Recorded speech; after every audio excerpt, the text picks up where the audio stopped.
Ya mungkin harta orang boleh curi, Bisa. tapi kalau ilmu apa yang ada di kepala itu nggak akan bisa orang curi. Maksudnya, why I need to study marine science? Iya. Kenapa harus belajar ilmu kelautan waktu itu? Can you tell us more about Sea Soldier? Apa sih komunitas Sea Soldier ini? Apakah cuma ada di Manado? Atau sudah skala nasional? Dan apa yang kalian kerjakan?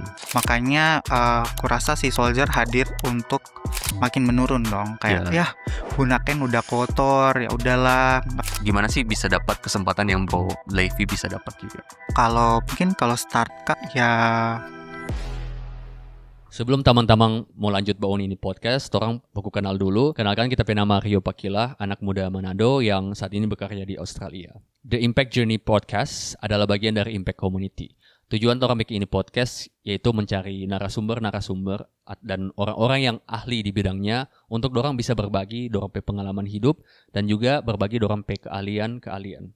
Torang berharap platform ini bisa bermanfaat for teman-teman. Karena torang ini baru mulai, jadi mungkin awal-awal torang juga butuh teman-teman bantuan, baik dari kasih komen, kasih feedback, apa yang perlu torang tingkatkan, dan juga pastinya dari sisi narasumber. Jadi kalau ada teman-teman juga punya rekomendasi narasumber siapa yang torang boleh undang, boleh kasih tahu, nanti torang akan pasti berusaha untuk mencari narasumber-narasumber yang ada. Sekian, thank you and enjoy the podcast.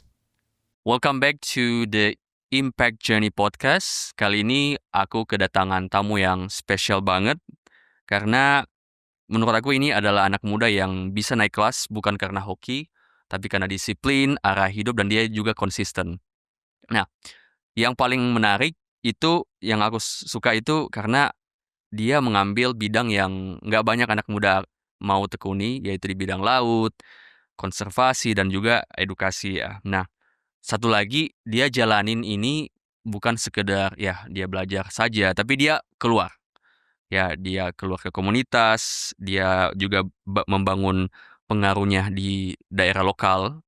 Dan hari ini kita akan belajar gimana dia membangun track recordnya dari nol, juga bagaimana dia dapat kesempatan yang besar yang mungkin banyak anak muda yang nggak bisa dapatkan. Tapi hari ini kita bisa gali lebih dalam dan tekuni, belajar langsung dari Samuel Levi. Levi, welcome to the podcast. Ya, thank you Kak. Okay. Thank you for having me. Awesome man. And sekarang lagi sibuk apa? Sekarang Natalan ya? Iya. Kita record by the way Natal ya? Ya betul. Habis ke mana-mana, ke saudara, ke teman kemarin. Tapi ya senang sekali masih sehat-sehat. Good. Setelah kemarin UTS di kampus sebagai dosen kelautan dan sebagai pegiat lingkungan, kemarin ada acara Natal sama komunitas. Oke, lumayan dong, Desember loh. Yes. Ya, lumayan. Jadi tadi Levi sudah share sedikit about dosen, terus apa. Boleh nggak sharing mungkin pengenalan Levi, apa yang Levi bikin, dan juga ya tadi bilang sibuk apa. Mungkin tadi sebagai seorang dosen dan juga sebagai pimpinan komunitas. What do you do, bro? Oke. Untuk saat ini kerja sebagai dosen kelautan, Kak. Kelautan. Di kampus namanya Institut Sains dan Teknologi Esa Trinita di Amurang, ya lumayan jauh dari Manado. Dan selain jadi dosen, sudah aktif dari 2017 dengan komunitas Sea Soldier Sulawesi Utara. Saat ini dipercayakan menjadi salah satu pembina. Dan ya kegiatan-kegiatan kita fokus ke konservasi ekosistem pesisir dan juga manajemen sampah di area lokal. Asih. Tadi jadi seorang dosen di Amurang di Sulawesi Utara ya. Itu berapa jauh dari Manado? Kira-kira kalau dari Manado mungkin kalau santai 2 jam, Kak. 2 jam. Oke, lumayan ya. Lumayan. Ya. Dan sebagai seorang dosen, is that your berarti travel dong ya, banyak lumayan Manado, Amurang. Kebetulan sekarang tinggal dengan orang tua di rumah pendeta di Pastori. Kebetulan mama pendeta sekarang di Ranowangko. Jadi kayak antara Manado dan Amurang. Oh, bagus lah, di tengah-tengah. Yes. Asik. di tengah-tengah. Jadi ya lumayan dekat ke Amurang, lumayan dekat Juga ke kaum ke Manado, ada aktivitas ke Manado juga Iya, gitu. betul. Nah, good. Sea Soldier, jadi ikut komunitas pembina ya di Sea Ya, Soldier, sekarang pembina, Kak. dan juga dosen muda, dan ada lagi selain itu? Karena kalau aku lihat lumayan aktif ini. Kayak mungkin selain Lebih itu lebih ke apa ya, ngisi-ngisi panggilan buat sharing. sharing kayak gini.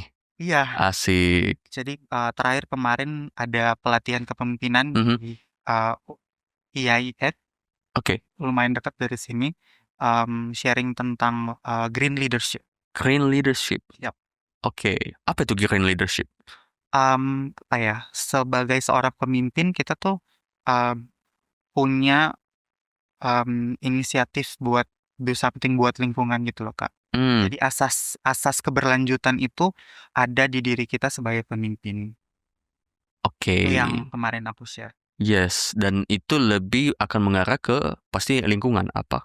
Yes, kebanyakan ke lingkungan, tapi sebenarnya dalam suatu organisasi juga kita butuh semuanya itu berkelanjutan. So it's not just berhenti di kita, Mhm. tapi maunya semangat-semangat itu terus berlanjut ke orang-orang setelah kita gitu kan. Dilanjutkan. Ya, gitu juga Oke. dengan lingkungan. Maksudnya kita jaga Asik. lingkungan karena kita mau generasi yang mendatang juga masih menikmati Oke, jadi ini keindahan lingkungan yang kita dapat sekarang. good.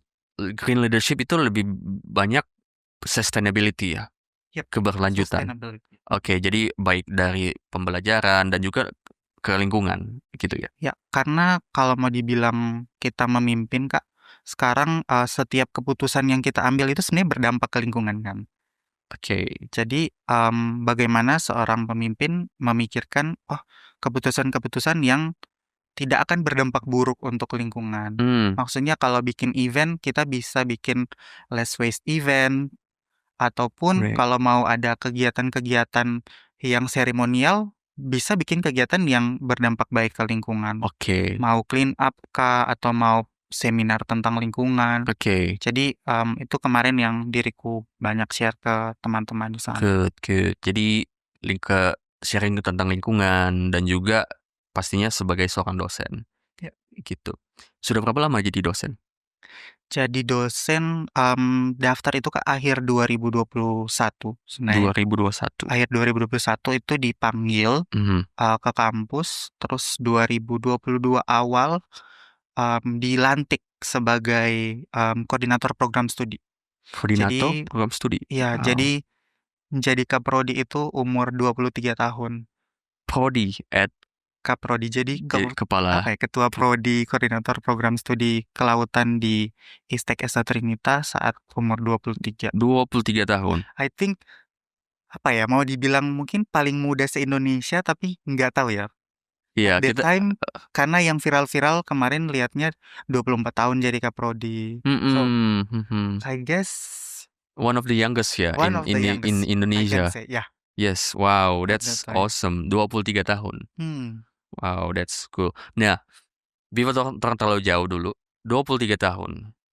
Nah, tapi sebenarnya sharing dulu, Levi grow up seperti apa? Apakah sudah dengan keluarga yang memang pro lingkungan atau malah berbeda? Jadi seperti apa, Bro? Lahir di keluarga pendeta, Kak. So, Hmm, mama seorang pendeta, papa seorang dosen. Jadi kalau dari kecil itu sebenarnya lebih apa ya? Lebih konservatif. Maksudnya, konservatif. ya bagaimana kita jadi teladan buat orang lain, Yes. jadi contoh buat orang lain.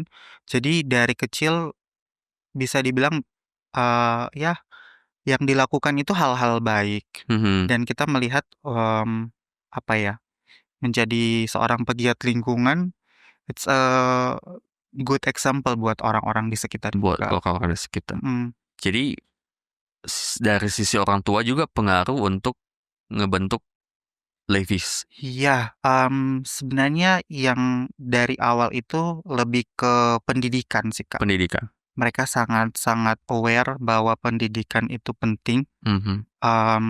Ya, mama, papa pendidikan terakhir S3. sekarang. Tapi jauh sebelum daripada itu, dari kecil memang mereka aware bahwa ya kalau ilmu itu tidak akan dicuri orang. Yes. Ya mungkin itu adalah salah satu value keluarga yang bisa kita share. Dari Opa bilang, ya mungkin harta orang boleh curi, Bisa. tapi kalau ilmu apa yang ada di kepala itu nggak akan bisa orang curi. So dari kecil di dipupuk dengan berbagai Wow. value yang menurut saya baik sekali. Nah akhirnya itu pun juga yang membawa Levi sampai saat ini sih. Oke, jadi salah satu value keluarga bahwa ada pendidikan itu esensial ya, penting. Betul. Karena dan aku suka ketika Levi bilang pendidikan itu nggak bisa dicuri, ya kan? Karena memang ilmu itu kita bisa pelajari, ya Ya. kan? Harta yang lain itu ya bisa diambil orang Ya. gitu kan, ya dan mungkin kita bisa kehilangan, tapi apa yang kita dapat pelajari itu nggak bisa hilang. Dan itu yang pass down dari kakek ya, Ya, kakek dari ke papa kakek. mama terus sekarang ke Levi. Nah, bicara soal, aku salah satu yang aku curious nih, at such young age, 23 bisa jadi kepala program studi ya, 23 tahun, one of the youngest in Indonesia. Dan juga waktu itu pasti si Soldier ya udah dari tahun 2017 juga dan belum juga aktivitas-aktivitas lain ya kan. Nah, kebanyakan itu anak-anak muda pasti akan merasa pressure ya, apalagi bicara soal mental health gitu kan. Nah, Bro Levi ada nggak aktivitas di mana dengan kesibukan-kesibukan ini apakah Bro merasa juga under the pressure, juga merasa my mental is not good enough, I need to take a break, atau bagaimana? Posisinya sebenarnya intinya kita tahu kapan harus istirahat sih Kak. Sebagai Oke. seorang pemimpin harus tahu kapan take a break. Dan kalau dari aku sendiri paling ke ke laut, main air Sebagai anak lautan ya. tetap ke laut ya. Snorkeling, sempat kemarin suka banget ke Batu Angus. Batu Angus di mana? Renang sama tuh di Bitung Kak. Bitung, oke, yes. Sempat beberapa kali ke sana healing karena memang ya itu kita yang harus mengurus diri sendiri juga. Look after yourself ya. Iya, Oke. betul. Karena Bro juga pasti memimpin banyak orang. Tapi Bro nggak bisa memimpin kalau Bro nggak bisa ngurus diri sendiri juga That's kan. right. That's so good. Nah, selain itu, aku mau tanya juga bicara soal healing ya kan. It's so good karena kita juga perlu tahu kapan take a break. Tapi menurut Levi, karena sekarang itu Gen Z sekarang itu ngomong I need take healing time gitu, which is end up becoming mungkin apakah terlalu banyak. Menurut Levi sendiri, apa sih yang esensial dari healing itu? Apakah we need to take 2 weeks holiday every 3 months, something like that, atau kita harus juga sesuaikan ritme kita seperti apa? Tetap sesuai ritme sih Kak. Jadi ya misalnya ada kesibukan dalam 1 bulan ini, ya nggak mungkin kita 1 minggu, 2 minggu healing kan. Di lain sisi mungkin yang esensial selain waktu, orang-orang di sekitar sih. The supporting system mungkin akan ngebantu banget buat healing lebih cepat, buat merasa lebih enakan sesegera mungkin. Oke. Ada orang-orang yang ya kita butuh teman cerita sih. Teman cerita. Karena biasanya kalau kita mau healing berarti ada problem. So, ya mungkin sharing ke teman-teman terdekat atau orang-orang yang kita percaya buat sharing, and then ya udah. Selama itu udah keluar, yes, kan nggak harus langsung dapat langsung dapat solusinya. So at least we share with We share with people. someone else. Jadi healing juga nggak harus berarti take times off Yeah. 3 hari atau seminggu. It can be like you talk to friends or your family. Agree. Yeah. Dan orang yang kita bisa percaya ya untuk kita sharing. Karena at the end of the day we are still social being gitu ya. Kita juga butuh orang untuk kita saling share. That's so good. Going back to your career. Seorang dosen. Tadi papa dosen ya? Iya, papa juga dosen. Iya. Apakah mengambil jalur dosen itu terinspirasi dari seorang papa? Kalau mau dibilang menjadi dosen untuk papa, mungkin lebih ke merasa itu udah ada di apa ya? Udah dari darahnya, Kak. Karena sebelum papa, oma juga dosen. Jadi mamanya papa dosen, kemudian papanya mama juga guru SD. Jadi I can say mengajar itu apa ya? Udah ada di dalam darah, tapi dengan proses berjalannya waktu dari kuliah, memang aku lihat bahwa seneng aja sharing knowledge ke orang sambil happy kalau lihat orang tuh grow. They grow. Maksudnya ada hal baru yang mereka dapat. Jadi kayak mungkin ini panggilanku. Juga suka melihat orang lain belajar, bisa growth ya. Yes. Dari apa yang kita sharing. Jadi makanya tetap mengarah juga ke edukasi ini. Iya. Yeah.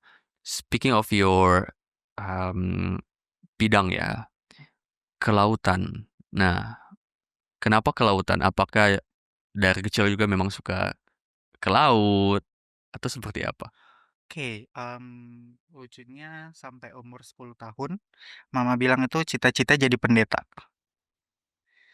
Awalnya jadi pendeta, jadi kayak mungkin melihat mama dari kecil, karena jujur mungkin secara pribadi lebih dekat ke mama daripada ke papa. Dari kecil, terus di umur 10 tahun, tuh mama bilang, cita-citanya berubah jadi dokter. So, sampai SMA itu coba buat masuk kedokteran Unsrat. Jadi percobaan pertama gagal, percobaan kedua juga gagal. Tapi di percobaan kedua, pilihan keduanya kelautan Unsrat, Kak. Kelautan Unsrat. Jadi pas itu lulus di kelautan Unsrat, tapi udah daftar yang percobaan ketiga untuk masuk kedokteran Unsrat. Tapi somehow end up diskusi sama papa kayak kelautan sajalah. Sembari menunggu waktu untuk ke kampus, kayak lumayan nyari-nyari lah. Apa sih maksudnya? Why I need to study marine science? Kenapa harus belajar ilmu kelautan waktu itu? Dan muncullah bahwa ya Indonesia punya laut yang luas banget dengan sumber daya alam yang luar biasa juga. Especially Sulawesi Utara, kita punya Bunaken National Park. Jadi oke, bolehlah kita coba. Dan ya tidak menyangka bakal sedalam itu, bahkan sampai lulus S1 langsung lanjut S2 juga, dan bahkan jadi dosen juga. Jadi nggak pernah planning untuk ke kelautan. No plan. Wow. Nah, ini interesting nih. Bro, berarti setelah selesai SMA dan mau berjalan ke ambil mata pelajaran kuliah apa, belum terpikirkan mau ke kelautan. Nah, tapi hari ini memang menjadi dosen di kelautan juga. Awalnya mau ke kedokteran juga, sempat ke situ, kepikiran tempat lain. Berarti memang kebanyakan anak-anak juga, kita juga belum tahu kita akan kemana. Nah, tapi apa yang at the end yang buat bro yakin kelautan is yang akan aku kerjakan? Sebenarnya juga kalaupun belajar kelautan, kita nggak harus kerja di bidang ini kan, Kak. Cuman mungkin proses berjalannya waktu sebagai mahasiswa, akhirnya join Sea Soldier. Oke, join So, Sea Soldier, sorry. Join Sea Sebelum Soldier. kuliah atau Join Sea sudah? Soldier semester 7, Kak. Oke, ya, So, ya. masih mahasiswa waktu Mhm. itu, ada senior di kampus yang ngajakin buat join dan, jatuhnya menarik. Ikutan kegiatan pertama tuh langsung dikasih tugas buat edukasi, Edukasi. buat sharing ke anak-anak, panti Mhm. tentang terumbu karang. Oke. Jadi itu Christmas Choral nama programnya. Jadi kita celebrating Christmas sambil, sharing tentang lingkungan lah buat anak-anak ini. Buat anak-anak, ya. Dan waktu itu dikasih kesempatan lah buat edukasi anak-anak panti asuhan tentang terumbu karang dan makin ke situ kayak, oke, ternyata penting juga kita ngejaga laut Mhm. dan makanya apa ya, memilih bekerja sebenarnya kalaupun nggak jadi dosen, mikirnya ya harus protecting the ocean gitulah. I Dengan see. jadi dosen sebenarnya apa ya, mau sharing juga ke mahasiswa-mahasiswa kelautan bahwa Mhm. ya kita perlu menjaga laut, Betul. bukan hanya belajar untuk apa ya, menggunakan sumber daya alam Sumber ya, daya alam, ya. tapi ya how we can protect juga. Oke. Oke, kalau aku lihat ya, you can correct me if I'm wrong, Mhm. kecintaan tentang kelautan Bro itu mulai ketika Bro mulai sharing, bener nggak? Atau sebenarnya udah lama? Cinta laut sebenarnya, Kak, ya bisa dibilang karena di Manado, ya kita hidup di kota pesisir, Kota pesisir, dari kecil yes. juga sudah pernah, main ke laut, tapi, apa ya, lebih ke ya senang-senang aja gitu kan main Mhm. ke pantai. Tapi untuk, apa ya, menyadari begitu pentingnya kita jaga laut, itu hanya dari kuliah sih, pas juga ketemu orang-orang yang like-minded, jadi makin semangat gitu buat, "Oke, ayo kita jaga laut bersama." Karena mungkin Oke. kalau misalnya sendiri, beda gitu vibes-nya Yes. dengan ketika udah ketemu komunitas, udah ketemu Kebut orang-orang yang komunitas. pengen melakukan sesuatu Sesuatu bersama. bersama. Nah, Hmm. speaking of komunitas, Sea Soldier. Can you tell us more about Sea Soldier? Apa sih komunitas Sea Soldier ini? Apakah cuman ada di Manado, atau sudah skala nasional? Dan apa yang kalian kerjakan? Gitu. Sea Soldier, awalnya Kak adalah movement dari Kak Nadine Chandrawinata Mhm. dan temannya Dini Septianingrum. Jadi mereka start 2015, Oke. karena mereka berdua adalah, seorang yang suka diving dan suka naik gunung. Jadi Kak Nadine sebenarnya lebih ke diving, saat diving lihat banyak sampah, Kak Dini saat hiking naik gunung lihat sampah. Oke. Jadi kayak, wah kita harus buat sesuatu nih, Hmm. gitu. Akhirnya muncul, movement #SeaSoldier di Instagram dan mulai 2015 itu banyak, apa ya, banyak orang yang ikutan, Kak, Oke. di sosial media. Nah, mereka tuh awalnya, mulai dengan gelang. Jadi kayak gelang, tentara-tentara laut gitulah, Oke. 001, 002. Asik. Jadi Kak Nadine 001, Kak Dini 002, dan seterusnya gitu. Seterusnya. Akhirnya di Sulawesi Utara ada yang join movement-nya dan bikinlah regional Sulawesi Utara. Jadi, saking apa ya, besar movement-nya, Movement ini ya. orang-orang yang di luar, apa ya, mereka kan base di Jakarta. Di luar Jakarta, mereka bikin perkumpulan sendiri, mereka bikin komunitas sendiri, dan si Soldier Sulut itu dimulai 2017 Agustus. 2017 Agustus. Dan Bro ada saat itu Diriku dimulai. join Desember. Oh, Desembernya. Ya, jadi bukan orang-orang pertama di Sea Soldier Sulut sebenarnya. Aku join di kegiatan ketiga, I can say. Jadi mereka buka awal Agustus dengan beach clean up 3 pulau. Wow. Oktober ada penanaman mangrove di Bahowo sambil edukasi anak-anak. Desember Christmas Choral pertama dan di situ aku join yang ngedukasi anak-anak tentang terumbu karang. Good. Oke, wow. Jadi ini movement dimulai 2015 dari 2 orang yang awalnya Mhm. dan sampai hari ini sudah dibuka di Sulawesi Utara, berarti sudah skala nasional juga ya? Iya, jadi, Sea Soldier secara nasional itu kan ada 17 regional sekarang. Oke. 17 regional, sekarang juga bahkan di Sea Soldier Sulawesi Utara itu kita punya teman-teman di Sangihe. Jadi Ah, memang agak jauh dari pusat kan. Jadi mereka ingin, ingin beraksi juga untuk lingkungan. Akhirnya ada buka subregional, I can say, subregional, Sea Soldier Sangihe. wow, oke, sub-regional Sangihe. Mhm. Itu ke Sangihe yang pulau cukup Iya, atas ya? yang lumayan jauh, Jauh jauh. sebelum Talaut. Wow, that's amazing, good. Nah, bicara soal movement ini, apa sih kenapa sih movement ini penting menurut Bro? Hmm, Karena bicara soal pantai, tadi aku lihat juga tanah mangrove. Kenapa movement ini menurut, eee, Bro penting untuk kedepannya gitu? kayak menurutku sebenarnya, tantangan terbesar untuk menjaga lingkungan sekarang Kak, awareness orang-orang masih kurang banget. Mhm mhm. Makanya, kurasa si Soldier hadir untuk, membangun awareness orang-orang yang ada di Indonesia terutama ya, baik lewat sosial media, baik secara langsung, untuk iya kita ini, doing something gitu buat lingkungan.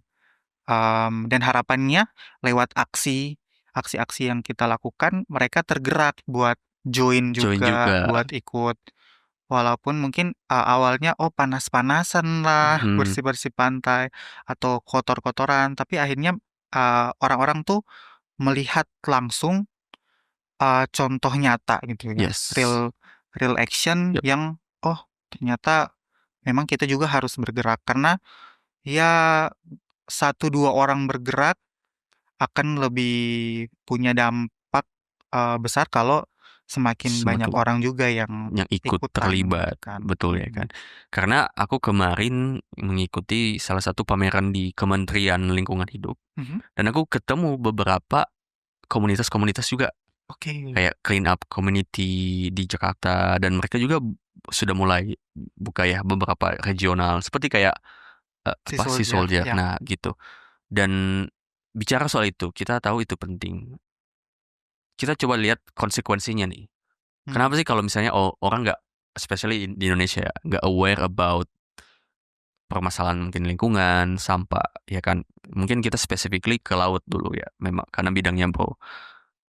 Kalau misalnya kita tidak memperhatikan lingkungan di laut, dalam artian ini mungkin sampah masuk ke laut, apa sih konsekuensinya? Apa sih dampak negatif sebenarnya? Mungkin banyak kita nggak tahu. Oke. Mungkin kalau sampah laut, Kak, awalnya dari yang kelihatan aja ya. Hmm, Kalau kita ngelihat sampah berarti, apa ya, estetikanya turun. mhm, Jadi sebagai, apa ya, kota yang, memanfaatkan pariwisata, yes, ya pasti, apa ya, turis-turis akan makin menurun dong. Kayak, ya, "Yah, Bunaken udah kotor, ya udahlah nggak usah ke Bunaken," gitu kan. Mungkin pertama itu. Terus kedua, mmm, apa ya, sampah laut itu ada plastik-plastik yang kelihatan seperti makanan buat hewan laut, Kak. oke, Ubur-ubur itu, makanannya penyu dan mhm, ubur-ubur kan transparan, bentuknya kayak plastik kresek putih yes, dan ya penyu akan makan, sampah-sampah plastik tersebut karena mengira itu ubur-ubur. oke, Jadi, berdampak juga ke hewan laut yang tidak punya salah apa-apa, mhm, yes, dan ya lama-kelamaan mereka pasti akan mati karena mengakumulasi plastik sampah, sampah itu, bukan makanan yang yes, benar-benar makanan. Selanjutnya, jauh lebih daripada itu, lama-kelamaan si plastik-plastik ini akan jadi ukuran-ukuran kecil yang kita mhm, bilang mikroplastik. oke, Makin lama kelamaan kena panas, ya orang-orang bilang terurai, terurai ya, tapi sebenarnya dia, menjadi pecahan-pecahan kecil yang akhirnya juga dikonsumsi sama mmm, hewan-hewan laut, terutama ikan, dan kita juga makan ikan, Kak. So, ya end up di rantai makanan manusia juga. Oke. So, dan mikroplastik itu apa ya, bisa mengakumulasi racun-racun yang ada di lingkungan juga. Dangerous. Oke, ya. And that's dangerous. Jadi Wow. mungkin kalau mau mengedukasi orang nih, Kak, pasti akan bilang itu sih. Yes. Tiga hal tadi, Tiga hal itu. selain estetika, yang Hewan-hewan apa? hewan-hewan laut terdampak, kita juga Kita juga terdampak. kena. Betul. Wow, aku tertarik juga di bidang yang kau bilang yang nomor 3 nih. Karena ini bahaya nih, ya kan, mikroplastik. Kita buang sampah. Sampahnya ke laut. End up dimakan hewan-hewan, ikan-ikan. Dan ikan end up kita makan juga. Jadi rantai makanannya kembali. Ya. Jadi itu seperti kayak kita buang sampah, memang kelihatannya ya udah buang sampah kan end up di laut atau ke sungai, ya ke laut. Tapi itu dimakan. Dan ketika juga nanti spesial ikan ya, kita makan. Jadi end up plastiknya kembali ke kita dong. Betul. Nah, ini yang aku pelajari. Kalau nggak salah, mikroplastik itu bahayanya bisa menyebabkan mengarah ke kanker. Karena memang itu adalah akumulasi-akumulasi yang udah masuk ke dalam tubuh. Ya kan? Jadi intinya ketika kita membuang sampah itu akan kembali ke kita. Dalam hal yang lebih berbahaya ya. Betul, Kak. Wow, oke. Ini salah satu konsekuensinya yang harusnya kita sadar ya. Gitu, karena it's not just only about lingkungan juga, tapi akan juga ke kesehatan manusia ya. Gitu. Nah, bicara soal Sea Soldier gitu. Jadi aktivitas apa yang saat ini Sea Soldier kerjakan ya? Mungkin tadi aku sempat dengar mangrove, beach cleanup gitu kira. Apa yang teman-teman lagi kerjakan saat ini? Teman-teman Sea Soldier Sulawesi Utara, kemarin kita celebrating Christmas, Kak.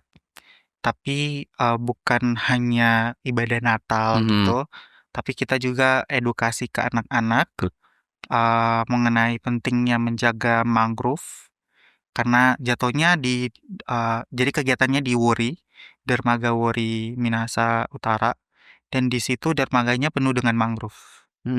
Jadi kita ngasih edukasi ke adik-adik di sana. Ya, sekarang mungkin kami yang bantu ngejaga, tapi kedepannya harapannya mereka juga yang bantu ngejaga juga si mangrove yang ada di sana kan. And then selain ngeedukasi, kita turun aksi langsung, Kak. Jadi kita nanam mangrove 100 bibit. Jatuhnya buat edukasi juga buat anak-anak ini. Jadi mereka satu orang nanam satu, dan kakak-kakak Sea Soldier bantu buat fasilitator lah di lapangan cara nanam, karena jatuhnya kan anak-anak mungkin udahlah nanam begini. Betul. Padahal ya kayak kalau mangrove butuh digali lumayan dalam. Iya, tekniknya juga beda. Kayak diikat ke bambu biar nggak kebawa arus. Itu sih, Kak. Cute. Jadi banyak juga dalam artian edukasi juga ya untuk edukasi anak. Dan jatuhnya aksi konservasi langsung. Dan kami nggak hanya nanam. Jadi sebenarnya mungkin yang mau di-highlight banyak acara-acara penanaman pohon, penanaman mangrove, tapi dibiarin. Dibiarin seperti apa? Ya udah, sudah ditanam, tidak dicek lagi, Kak. Oh, dibiarin aja. Bertumbuh atau enggak? Iya. Survive atau enggak mangrove-nya kan. Jadi Sea Soldier di sini kami nggak mau kalau doing something terus seremonial saja. Jadi dalam hal ini untuk 1 tahun pertama tiap 2 bulan kami bakal cek mangrove-mangrove yang kami tanam. Dan kalau misalnya ada yang mati atau ada yang kebawa arus, kita tambal sulam namanya, Kak. Kita ganti lagi dengan bibit baru. Iya, jadi nggak cuma sekedar tanam tinggalin. Yes. Iya, karena mangrove itu kalau dilihat dari apa Bro bilang tadi, cara menanamnya juga berbeda, dan kita juga harus perhatikan tumbuh atau enggak nih. Cute. Nah, sekarang mungkin kita mau masuk salah satu yang aku tertarik untuk bertanya ke Levi, itu soal Bro sebelumnya sempat dapat kesempatan bisa ambil studi singkat di luar negeri. Di mana waktu itu? Kalau yang terakhir, short course-nya di Auckland, Kak, New Zealand.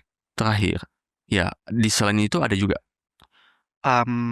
Kemarin 2024 itu sempat ke UK, Wow. ke London sama Manchester buat ulang tahunnya British Council, Kak, ke Oke. 90. Oke, I see. Jadi sempat beberapa kali juga ya keluar. Ya, starting dari ikut S2 program Mhm. internasional Ya. Mhm. di Jerman. Dari situ ya bahasa Inggrisnya jadi lumayan bagus. Iya. Akhirnya berani buat apply program. Good. Jadi sempat ke UK, New Zealand gitu. How did you get the access? Bisa dapat kesempatan itu, ya kan? Ceritanya seperti apa dan di mana aja? Dan apa yang what did you do? Apakah belajar atau attending ceremony kayak tadi Bro bilang? Sebenarnya akses untuk pengalaman-pengalaman ke luar negeri ini, Kak, based on kerja-kerja komunitas sebenarnya. Oke. Jadi apa ya? Mereka melihat pegiat-pegiat komunitas, community leader lah, yang Yes. leaders yang ada di Indonesia itu udah lakuin apa aja. Jadi kalau misalnya yang ke New Zealand itu mereka khusus untuk anak-anak muda di Indonesia Timur Mhm. dan pemimpin komunitas yang sudah berdampak gitu beberapa tahun kerja sama komunitasnya dan kembali dari New Zealand juga harus do something, harus ada action project sama komunitasnya juga I see. gitu. Jadi mengaplikasikan apa semua yang udah dipelajari mengenai sustainable development di sana dan praktikan Di ya kalau aku di Sulut, di ya Indonesia praktikan di ya. Sulut Mhm. gitu. Jadi Bro waktu itu bisa dapat kesempatan keluar karena lewat komunitas. Ya, betul, betul. Joining di komunitas ya. Jadi ke UK dan juga ke New Zealand. Ya, kalau ke New Zealand kemarin bawa Sea Soldier. Asik. Kalau ke UK itu, Kak, jadi COVID era, COVID era aku ikut apa ya, workshop online, Mhm. training-training online dan ada namanya Active Citizen Training dari British Council waktu itu. Aku ikut dan di akhir kegiatannya itu kita diminta buat bikin proposal simple Yes. tentang action project apa yang kita mau bikin.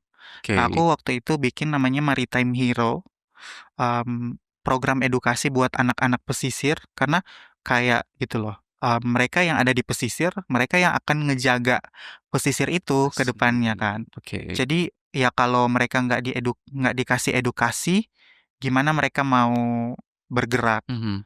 Yep. Proposalnya tuh menarik buat si kakak-kakak panitianya. Akhirnya mereka bilang British Council lagi ada open funding buat program-program anak muda tentang iklim. Mau coba nggak? Akhirnya aku coba, dapat fundingnya, dan setelah beberapa tahun aku dikontak sama British Council Indonesia. Asik. Jadi, oh Oke. oke, ini ada perayaan 90 tahun British Council, ada namanya 90 Youth Voices. Mhm. Jadi, British Council mau ngumpulin 90 anak muda dari seluruh dunia Seluruh dunia. dari seluruh dunia buat barengan di London, Yes. and then ada beberapa hari kita tuh dipecah ke 4 negara bagian. Jadi, Asik. waktu itu dapat kesempatan dari Indonesia ada 3 orang, 3 orang. Yep. dan aku dari Manado, ada yang dari Ambon, ada juga dari Jakarta. Oke. Dari 90 orang di seluruh dunia, Indonesia ada 3 orang perwakilan Yes, dan Levi salah satunya. Di tahun betul. berapa? 2000 after COVID. 2024, Kak. Jadi berangkat last ke year. UK-nya Yes. last year. Last year. Last year. Wow, amazing. Jadi berarti ke New Zealand dulu, Ya, sempat baru ke UK. jadi lolos program New Zealand itu 2022, Kak. Oke. Tapi itu COVID masih apa ya? Masih Masih lumayan. lumayan. Jadi border ke New Zealand itu buka udah akhir tahun. Yes. Yeah. Makanya kita berangkat ke New Zealand itu April 2023. 2023, ya Ah, ah. betul. Jadinya kami angkatan 2022, tapi ke New Zealand-nya Betul, 2023. iya. Aku juga waktu itu di Australia 2022, Masih tutup border. itu udah mulai renggang sedikit.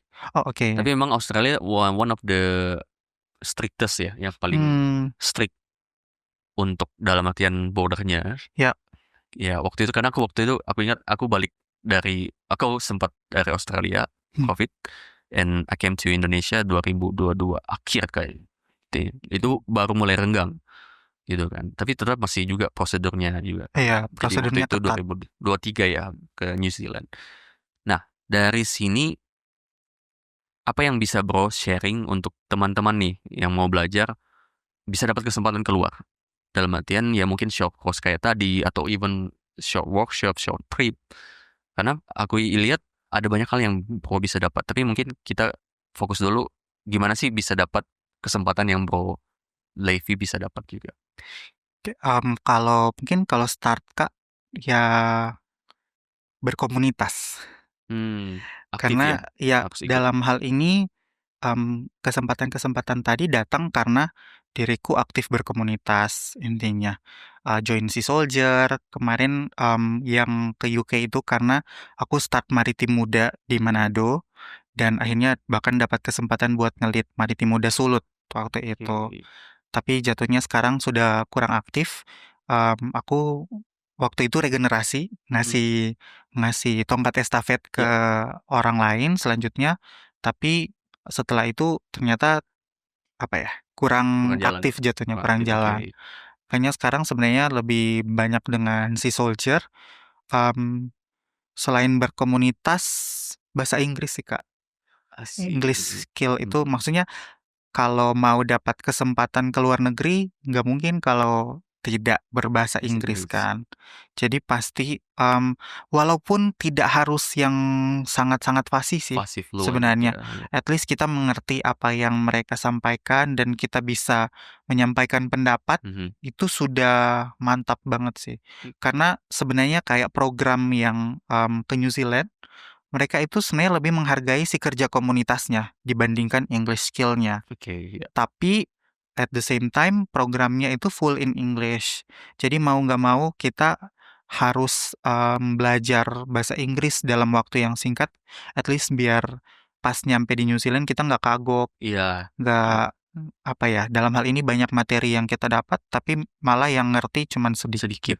Karena keterbatasan di bahasa Inggrisnya. Iya, jadi kerja komunitas, English skill sama mungkin lebih ke growth mindset. Apa nih yang growth mindset menurut? Growth mindset kalau kita apa ya, ngelihat tantangan jangan kayak ya udah berhenti, ada tembok di depan, tapi harus mikir gimana nih mau melewati tantangan ini, tuh kan. Dikritik orang udah langsung ciut. Yes. Padahal sebenarnya kritikan itu buat kita evaluasi diri. Oh, ternyata masih kurang di sini ya. Ternyata masih ada banyak salahnya di sini. Like how gimana kita mau maju, oke, memperbaiki kesalahan-kesalahan yang udah ada, kurang-kurang yang ada kita tambah kapasitas Yes. gitu kan. Jadi ya mungkin kalau nggak seperti itu susah juga Ya. bakal dapat kesempatan-kesempatan seperti itu, Kak. Ya. Ya mungkin 3 tadi sih 3 ya. yang aku bisa share. Jadi yang pertama ikut komunitas aktif, dan juga kedua bahasa Inggris, ketiga growth mindset gitu. Nah, aku sangat suka ketika Bro bilang growth mindset ya. Karena kebanyakan memang ketika kita ingin sesuatu dan menghadapi tantangan, banyak orang itu kayak tadi ciut, langsung menyerah lah gitu kan, ada tembok. Tapi padahal sebenarnya tembok itu ada maksud ya. Untuk kita Betul. naik ke level selanjutnya. Nge-trigger buat naik level ya. Naik betul. level kan. Jadi yang aku suka juga dari growth mindset yang Levi pegang itu adalah ketika kita dihadapi tantangan, lihat itu sebagai kesempatan untuk naik level, bukan kayak menghalangi kita. Betul. Gitu. Karena kita perlu banget. that's growth mindset. That's so good. Nah, speaking of kesempatan bisa belajar ke luar negeri, apa yang mengubah Bro dalam mungkin yang lebih kayak signifikan ya. Dalam artian apakah cara pola pikir atau apa communication skill, berinteraksi dengan orang. Tapi kesempatan apa yang buat Bro ketika Bro dapat kesempatan keluar, yang jelas pasti kan belajar gitu kan. Tapi put that aside, yang lebih mengarah ke your growth as a person. Ketika Bro bisa ke luar negeri, apa yang Bro lihat signifikan perubahan dari Bro dan apa yang Bro pelajari? Di diri sendiri Kak, sebenarnya melihat lebih percaya diri lah ya. Lebih percaya diri karena merasa skill-nya nambah, koneksinya nambah, dan banyak hal yang kapasitas di diri itu semakin naik.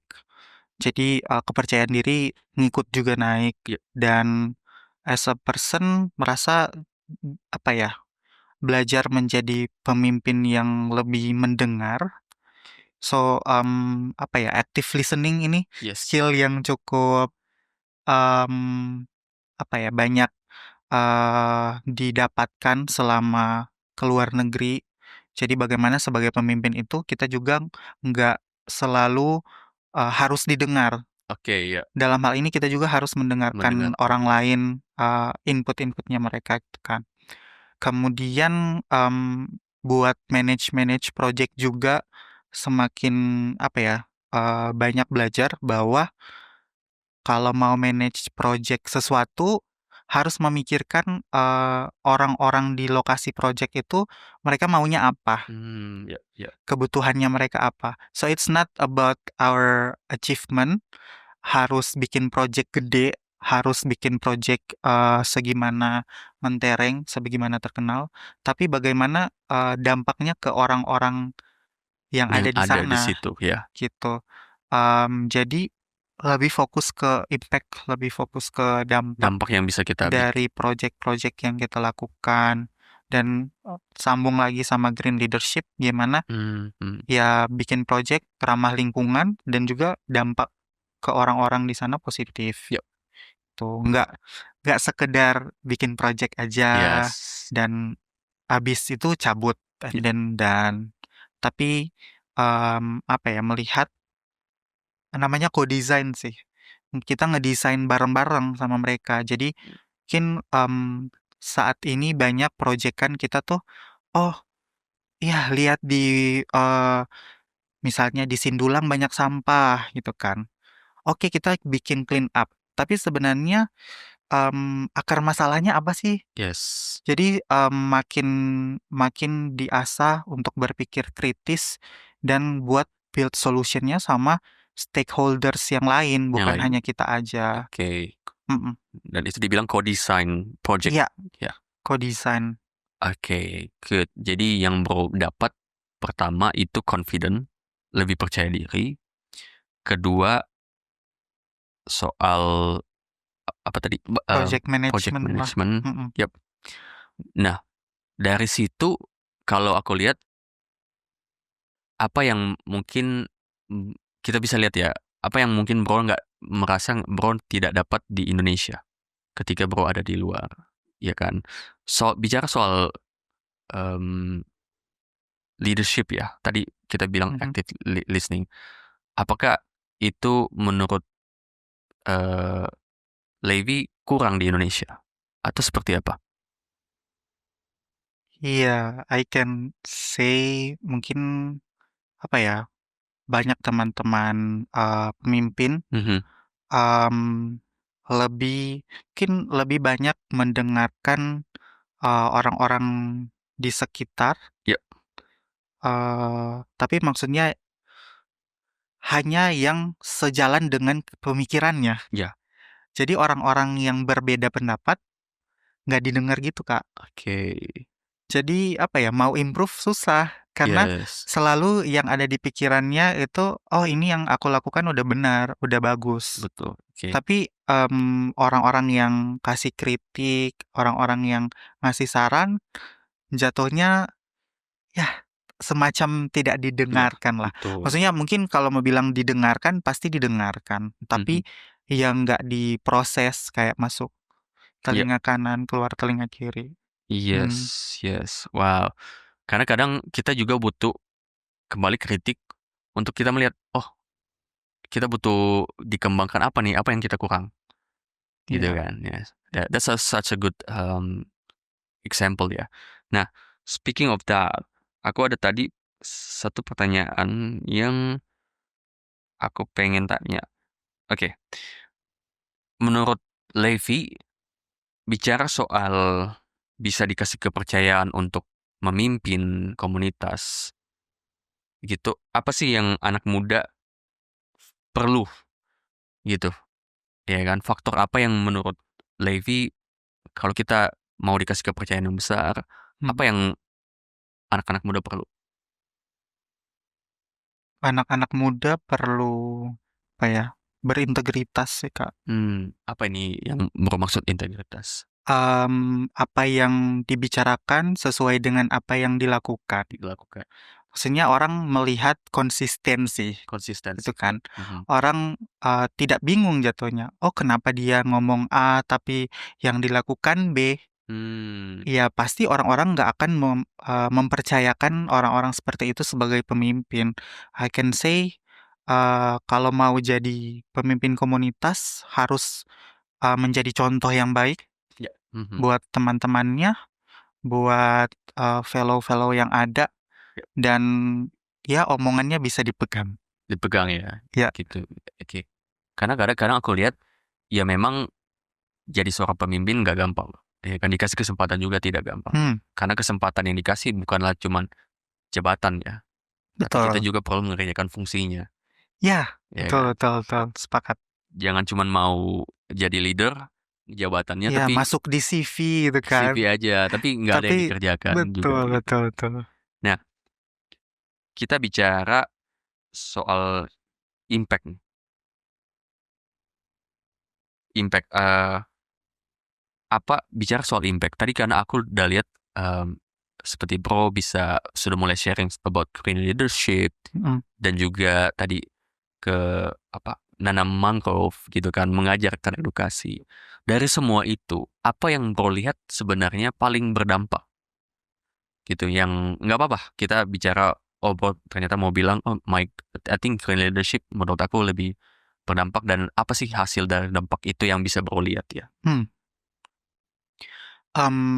Aku ambil satu ya, Kak, dari Project Maritime Hero. Project Maritime Hero yang kubangun di Bahowo 2021 COVID era. Jadi selama berbulan-bulan aku ngedukasi anak-anak pesisir di sana. Jadi belajar mangrove minggu ini di kelas, minggu depannya turun langsung. Minggu depannya belajar lamun di kelas, minggu depannya turun langsung. Dan setelah itu belajar tentang perubahan iklim, belajar tentang manajemen sampah. Anak dari salah satu anak dari program Maritime Hero itu setelah dia sekolah, dia tuh jadi duta soal persampahan di sekolahnya. Itu SMP. Sudah SMK, Kak. Jadi waktu ikutan program dia kelas 6 SD. Dan sekarang sudah SMA, SMK di Tongkaina. Dan jadi kayak bangga, kayak wow, ada buahnya ternyata, edukasi-edukasi yang aku dan teman-teman Maritim Muda waktu itu lakuin ternyata berbuah manis gitu. Dan anak-anak di sana tuh, Kak, kalau setiap kali mau ada kegiatan, they will be volunteering. Mereka akan langsung ikutan, "Kak, mana karung?" Wow, inisiatif mereka. Yes, mereka bakal ikutan buat beach clean up. Kalau misalnya, jadi kan kemarin clean up-nya sebenarnya orang-orang dewasa aja. Mereka yang main-main di pantai, "Kak, mau karung satu." Mereka langsung ikutan juga. So, Dari situ inisiatif juga. ya jatuhnya awareness-nya udah ada. Awareness-nya udah ada, Awareness-nya ketanam. udah tertanam. Ya, and imagine ya, itu dari yang Bro ajarkan hari ini di SMK jadi duta untuk sampah ya, lingkungan hidup. And imagine how many, if we can do, like kita copy Levi ini nggak cuma satu orang aja. Jadi ada banyak Levi yang lain dan bisa menghasilkan banyak generasi-generasi yang bisa lebih awareness ya soal sampah. Ya gitu. Wow. Kalau bicara soal lingkungan hidup ya, kita kembali ke daerah kita di Sulawesi Utara. Kalau ada satu hal yang bro bisa ubah atau bro bisa tanamkan atau bro bisa kerjakan di Sulawesi Utara untuk lingkungan hidup, what would that be? Mungkin sekarang lebih ke regulasi sih, Kak. Kenapa regulasi? Kita buat apa ya, peraturan yang maksudnya mungkin kalau peraturannya udah ada, lebih di ejawantahkan, lebih diperluas lagi, apa ya, promosinya. Mungkin orang-orang sekarang kurang aware karena mungkin mereka nggak tahu gitu. Yes. Yeah. Karena, sesusah gimana ya, sekeras mungkin, kami komunitas lingkungan bergerak, pasti akan lebih lebih gampang kalau pemerintah yang langsung menyampaikan. Pemerintah juga turut Gitu. ambil bagian ya. Pasti, kalau mau dibilang diriku aware, apa ya, dinas lingkungan hidup, semuanya itu bergerak gitu. Ya. Tapi, menurutku, apa ya, harus ada extra push Extra push lagi dari pemerintah, apalagi mengenai pengolahan pengolahan sampah. sampah. Dengan masalah kita kemarin TPA sempat kebakaran, Kak, Yes. dan ya problem-problem lain. Jadi, apa ya, mungkin orang-orang butuh, apa ya, informasi yang lebih baik lah Lebih baik lagi. mengenai, regulasi persampahan yang ada di Kota Manado. Karena memang ya itu, sekeras-kerasnya mungkin kami komunitas lingkungan bersih-bersih pantai, edukasi, akan lebih kena kalau Kuat kayak, lagi. "Oke, ini peraturannya gini gini Dikasih gini gitu gini." kan. Ya. Karena setauku ada, peraturan untuk pemilahan sampah udah ada. Yes. Tapi ya jatuhnya Kurang juga ya siapa yang memilah sampah dari memilah rumah sampah. sekarang gitu kan. Iya, karena memang sebenarnya aturan juga sudah ada. Cuman kemungkinan ya tadi aku setuju dengan Betul. extra push yang harus memang pemerintah dorong lagi ya kan. Memang kalau peraturan udah ada, kenapa tidak kita kerjakan? Gitu kan. Nah, Mungkin kalau tambahan yes. pengen banget, ada diskusi gitu dari pemerintah, masyarakat, sama organisasi-organisasi komunitas lingkungan, kayak apa nih yang bisa kita lakuin bersama? Oke, yes. Kayak apa yang bisa dikolaborasikan? Karena Betul, ya. sebenarnya, sebagai organisasi lingkungan kita tuh mau banget menjembatani pemerintah, akademisi sama, masyarakatnya langsung ada, buat ya. nyari solusi gitu. Karena ya mungkin kalau misalnya, apa ya, hanya diskusi-diskusi pemerintah aja atau hanya diskusi-diskusi masyarakat aja atau akademisi aja, nggak akan ketemu. Ya. Tuh. Jadi pentingnya kita untuk kolaborasi, nggak cuman satu kelompok atau satu masyarakat, tapi juga semua termasuk pemerintahan. Betul. Karena ya bicara soal ini lingkungan hidup ya. Hmm. Kita semua tinggal di sebuah lingkungan, bukan cuma 1-2 orang aja atau 1-2 kelompok ya. Such a good one. Nah, we're getting at the end of the podcast nih, bro. Nah, aku selalu nanya untuk tutup itu soal 3 pelajaran hidup yang kalau one day apapun yang bro kerjakan itu hilang, ya kan? Apapun yang bro tulis itu hilang, ya kan? Tapi bro bisa pilih 3 pelajaran yang bro bisa tinggalkan, what would that be? Mungkin yang pertama, start small. Jangan takut untuk mulai, ya mulai dari kecil-kecil aja. Karena dari hal-hal kecil itu, ya niscaya ke depannya akan ada hal besar yang bisa kita lakukan. Kedua, ya jaga integritas. Be true to yourself, be true to others. Karena apa ya, kepercayaan itu Yes, mahal kan. penting ya. Jadi orang-orang pasti akan mempercayai kita kalau kita punya integritas. Dan kayak yang terakhir, jaga lingkungan sih, Kak. Dengan apapun yang kita punya tuh, kalau lingkungan udah nggak Rusak sehat, lagi ya. ya belajar dari Sumatera ya. Yes. Kayak ya kita nggak bisa bikin Nggak bisa apa-apa bikin apa-apa. walaupun kita banyak uang, walaupun kita punya banyak skill, tapi environment-nya lagi Rusak, rusak, kita nggak ya ya itu ada yang ada bencana ya, betul. jangan sampai ke situ. Mm-mm. Wow, that's so good. Thank you Levi untuk sharingnya. Ini daging semua nih, kita bisa banyak belajar. Nggak cuman Sama-sama, soal Kak. lingkungan, kita belajar juga soal growth mindset. Nah, kalau buat teman-teman yang pengen kok reach out gitu, Hmm, pengen belajar dari Levi langsung atau mungkin siapa tahu bisa mau join Sea Soldier, Oke. apa yang Bro bisa sharing gitu? Apa gimana mereka bisa reach out ke Pro Levi?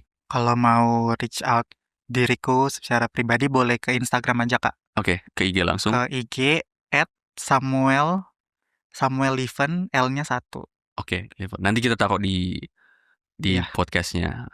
Last thing before we finish wrap up, Bro bilang tadi soal kesempatan ke Auckland. Mhm. Ya, karena kita by the way record in end of December. Kesempatannya kapan nih, Bro? Yang mungkin Bro bisa sharing, siapa tahu teman-teman yang sempat lihat Oh podcast ya, ini bisa dapat ya. tuh. Jadi programnya namanya Inspirasi, Kak. Inspirasi ya. Inspirasi, kalau Englishnya Indonesian Young Leaders Program. Jadi itu Sustainable Development Course ke New Zealand selama 3 bulan. Sekarang udah 12 minggu, 3 bulan. Dan bukanya itu akhir tahun sampai akhir Januari. Oke, end of Jadi January ya. 25 Januari deadline-nya. Teman-teman bisa banget cari di internet aja, buka Inspirasi New Zealand, New Zealand pasti ya. akan muncul. Muncul ya. Karena sebenarnya ada juga program-program lain kayak Duta Inspirasi dan sebagainya. Dan Indonesian Young Leaders mungkin juga ada program lain. Jadi silakan cari aja Inspirasi New Zealand. Semoga teman-teman yang tertarik masih punya waktu karena formulirnya lumayan banyak karena teman-teman mengisi esai dan sebagainya. Semuanya harus diisi pakai bahasa Inggris, Kak. Oke, yep. Ingat, Penting ya. full English esai-esainya dan teman-teman butuh merepresentasi komunitas. Sih. Seperti yang tadi aku bilang, Kak, aku Pentingnya berangkat juga. bawa Sea Soldier Sulawesi Utara. Jadi teman-teman yang aktif komunitas di Sulut, silakan banget join. Kamu nggak harus jadi ketuanya, kamu pernah volunteering ataupun jadi anggota aja, that's fine as long kamu aktif di Yes. organisasi tersebut dan berdampak ke masyarakat. Awesome. Well, thanks for sharing today and we're so glad to have you, Levi. Thank you very much, Kak Rio. Thank you.